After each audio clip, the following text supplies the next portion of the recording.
மீடியாவில் வந்து ஒரு கருத்தை பேசுகிறோம்னு சொன்னால் அதில் நெகட்டிவாக சில வந்து பிரச்சனைகள் வந்து அதை ஃபேஸ் பண்ணுவோம், அவ்வளோதான். அது எப்படி அணுகணுமோன்றது அது தெரியும், அது நம்ம பண்ணுவோம். ஆனால் இவனுங்கெல்லாம் வந்து என்னென்னா ஒன்றும் இப்போ விஜய் தூக்கி பேசணும் ஒரு நாள். அதுவே பார்த்தீங்கன்னா இவனே ஒரு நாள் விஜய் மாதிரி வந்து மிகப்பெரிய வெற்றி அடைவார்னு பேசுகிறான். அடுத்த 2 நாள் கழிச்சு என்ன செய்யறான், அங்கேருந்து பணம் வரல, அவமானகரமான தோல்வியை சந்திப்பாருன்றான். தோல்வியை சந்திப்பாருன்னு சொல்லிட்டு போயினா நம்மளே அதான் சொல்கிறோம். என்னன்னு விஜய்க்கு வந்து தோல்விங்க அப்படின்னு சொல்கிறோம். அந்த தோல்வியிலே இவன் என்ன செய்யறான், வலிக்கிற மாதிரி ஒரு தோல்வி சொல்கிறான் பாருங்க, அவமானகரமான தோல்வி. அது என்னடா அது, இது தோல்வியிலேயே அவமானகரமான தோல்வி அடைவாருன்னு இவனே பேசுகிறான். நியாயமா காசு வாங்குறீங்க, அவனால எவ்வளோ பொழைச்சிருக்கீங்க நீங்கள் வசதி வாய்ப்புகள் எல்லாமே இவனுக்கு இருக்கிறதே விஜய் பண்ணது தான். அந்த பிரமந்தனாக இருக்கட்டும், பீலா பிஸ்மியாக இருக்கட்டும், எல்லாமே விஜய் பண்ணது தான்.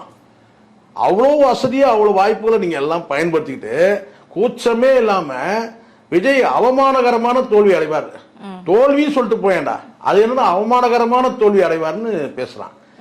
விஜய் வந்து பார்த்தீங்கன்னா இப்போ என்ன சொல்றது கேட்டால் இப்போ இதான் கொஞ்சம் வந்துட்டு இருக்கோம்.